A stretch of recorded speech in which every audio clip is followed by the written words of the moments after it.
آپ حضرات کو معلوم ہے کہ کل سورج گرہن ہے اور خبریں یہ آ رہی ہیں کہ 80% سورج کل گرہن ہوگا۔ اس بارے میں اسلامی حکام کیا ہیں، شریعت کیا کہتی ہے، اس کے لیے علماء نے سوچا ہے کہ کچھ باتیں عوام تک پہنچائی جائیں، تو اس لیے میں نے بھی ارادہ کیا کہ شرعی حکام اس بارے میں بتائے جائیں، اس میں حکمتیں کیا ہیں۔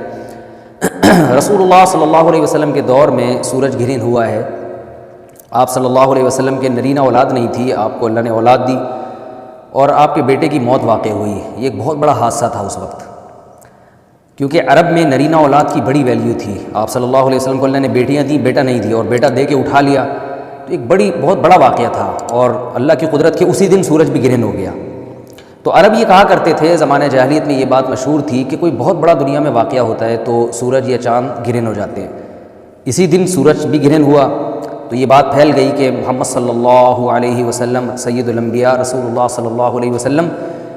کے بیٹے کی چونکہ موت واقع ہوئی ہے اس لیے سورج گرہن ہوا ہے۔ آپ صلی اللہ علیہ وسلم نے اس بات کی تردید فرمائی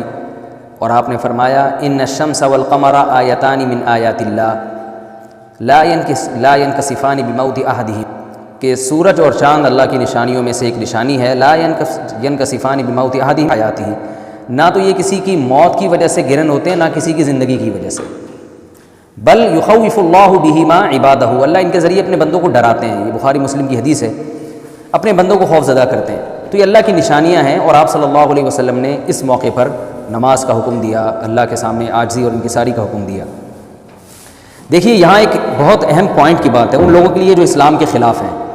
جو محمد صلی اللہ علیہ وسلم سرور دو عالم سید الانبیاء صلی اللہ علیہ وسلم کو سچا نبی نہیں مانتے، ان کے لیے اس حدیث میں آپ صلی اللہ علیہ وسلم کی نبوت کی ایک بہت زبردست دلیل موجود ہے۔ ایک واقعہ ہوا ہے آپ صلی اللہ علیہ وسلم کے بیٹے کی موت کا، اور عرب یہ ویسے ہی کہا کرتے تھے کوئی بہت بڑا دن ہوگا تو سورج گرہن ہوگا۔ تو کوئی بھی شخص جو جھوٹا نبی ہو، آپ خود بتائیے کہ کیا وہ ایسے موقع پہ اس واقعے کو اپنے حق میں کیش نہیں کرائے گا، اور وہ یہ کہے گا نہیں کہ میں تو پہلے ہی کہتا تھا کہ میں بہت بڑی شخصیت ہوں اور میرے بیٹے کی موت ہونا، ایک پیغمبر کے بیٹے کی موت ہونا ہے تو یقیناً یہ اس اللہ کی طرف سے ایک نشانی ہے، یہ نشانی ہے سورج کا گرہن ہونا، یہ بتانے کے لیے ہے کہ واقعی یہ بہت بڑا دن ہے، اور میں یعنی بہت بڑا دن اس اعتبار سے کہ ایک نبی کے بیٹے کی موت واقع ہوئی ہے۔ لیکن آپ صلی اللہ علیہ وسلم نے یہ سب نہیں کیا، اور آپ نے بتایا کہ سورج اور چاند کے گرہن ہونے کا کسی کی موت یا زندگی سے کوئی تعلق نہیں، اور سائنس نے بھی ثابت کر دیا ہے کہ یہ ایک سائنٹیفک حقیقت ہے کہ جب زمین اور سورج کے درمیان چاند آ جائے تو سورج گرہن ہو جاتا ہے، اور جب چاند اور سورج کے درمیان زمین آ جائے اور سورج کی روشنی چاند تک نہ پہنچ رہی ہو تو چاند گرہن ہو جاتا ہے۔ یہ اس میں عبرت کی بات بھی ہے ان لوگوں کے لیے جو آپ صلی اللہ علیہ وسلم کی نبوت میں شک کرتے ہیں۔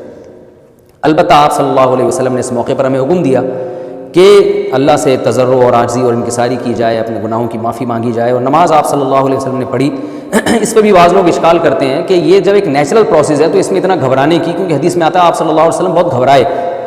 تو اس میں گھبرانے کی کیا بات ہے؟ تو یاد رکھیے ہر نیچرل پروسیس جو ایک عام معمول سے ہٹ کر ہو اس میں انسان کے لیے ایک عبرت کی بات ہوتی ہے۔ ہم دیکھتے ہیں رسول اللہ صلی اللہ علیہ وسلم کے دور میں جب تیز ہوا چلتی تھی اور بارش سے پہلے ہوا چلا کرتی تھی تیز ہوائیں، تو آپ صلی اللہ علیہ وسلم گھبرا کے مسجد کی طرف دوڑتے، عاجزی انکساری کرتے، اللہ تعالیٰ سے یہ کہتے کہ اللہ تو نے تو مجھ سے وعدہ کیا کہ جب تک میں ان کے درمیان موجود ہوں تو ان کو عذاب نہیں دے گا۔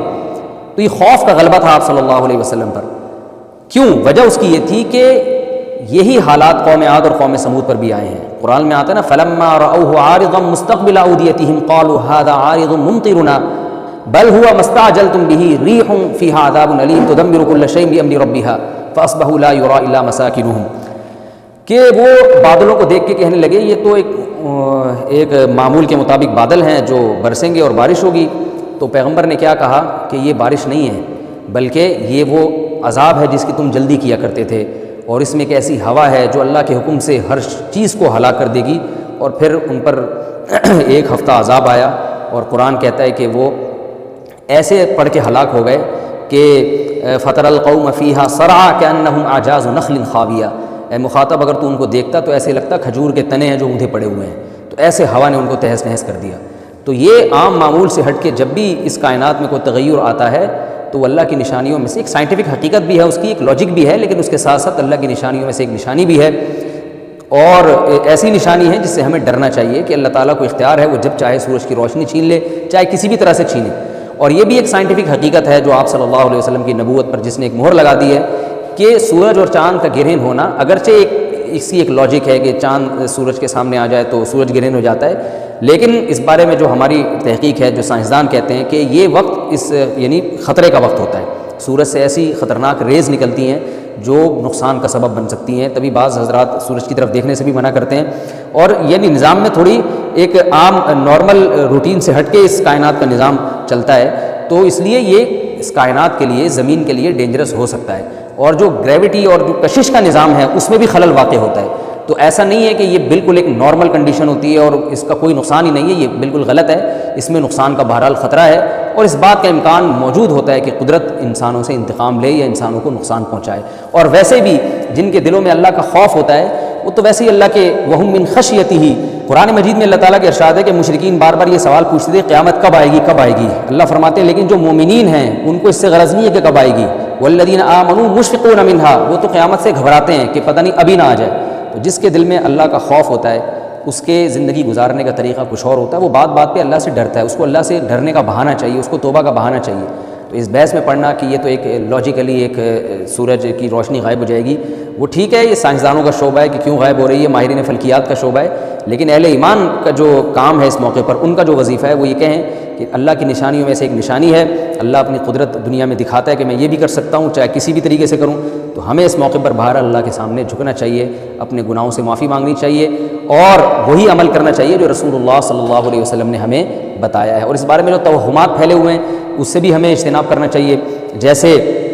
نبی صلی اللہ علیہ وسلم نے عربوں کے وہم کو دور کیا ہے، بھائی اس کا کسی کی موت اور زندگی سے کوئی تعلق نہیں ہے، تو اسی طرح آج کل لوگوں میں ایک سورج اور چاند گرہن ہونے کے بارے میں وہم بھی بہت ہے کہ پتہ نہیں کیا ہو جائے گا، حاملہ عورتیں نہ نکلیں، فلانا نہ کرے اور فلانا خربوزہ نہ کھائے، اس موقع پر کسی نے تربوز کھا لیا تو یہ ہو جائے گا، الٹی الٹی باتیں پتہ نہیں کیا کیا مشہور ہیں، یہ خربوزے تربوز کی تو میں ویسے ہی مثال دے رہا ہوں، تو کوئی بھی چیز جب کہنی ہو تو پوری طرح سے اس کی ریسرچ کریں، مجھے نہیں پتا حاملہ عورت کو فائدہ ہوتا ہے نقصان ہوتا ہے سورج گرہن ہونے سے، لیکن اگر نقصان بھی ہوتا ہے تو اس کی کوئی مستند دلیل ہونی چاہیے آپ کے پاس، ایسے ہی سنی سنائی باتیں آگے نقل نہ کریں،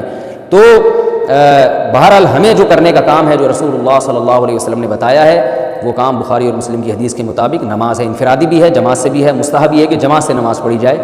مسجد میں یا کسی بھی میدان میں، اور 2 رکعتیں امام پڑھائیں گے، اور اس میں سرن تلاوت بھی کر سکتے ہیں، جہری تلاوت بھی کر سکتے ہیں، دونوں رائے ہیں علماء کی، آج کل جہری کو اس لیے ترجیح دی جاتی ہے کہ صلاۃ کسوف میں جو رسول اللہ صلی اللہ علیہ وسلم کی سنت ہے وہ لمبی نماز ہے، تو لمبی نماز پڑھیں گے تو اگر آپ آہستہ آواز سے پڑھیں گے تو لوگوں کو تھکاوٹ کا احساس زیادہ ہوتا ہے، جہری پڑھیں گے تو تھکاوٹ کا احساس کم ہوتا ہے، تو اس لیے دونوں قولوں پہ فتویٰ دیا جاتا ہے، وہ ایک قول راجح ہے اور ایک میں آسانی ہے، تو آسانی اس قول میں ہے کہ جہری تلاوت کی جائے، اس میں لوگوں کو نماز میں کھڑا رہنا آسان ہوتا ہے، تو لمبی سے لمبی نماز پڑھی جائے، اس میں 2 رکعتیں پڑھی جائیں اور خوب طول دیا جائے اس کو، اور اتنا طول دینا کہ لوگوں کا خطرہ ہو کہ نماز ہی چھوڑ کے بھاگ جائیں گے، یہ بہرحال درست نہیں ہے، کیونکہ آپ صلی اللہ علیہ وسلم نے امام کو مقتدیوں کی رعایت کا حکم دیا ہے، اور کوئی جماعت سے نماز میں شریک نہیں ہو سکتا تو گھر میں نماز پڑھیں، انفرادی نماز پڑھیں، نماز نہیں پڑھ سکتے تو توبہ استغفار کریں، بہرحال یہ وقت جو ہے توبہ استغفار کا ہے، اپنے گناہوں سے معافی مانگنے کا ہے، اللہ تعالی ہم سب کو عمل کی توفیق عطا فرمائے۔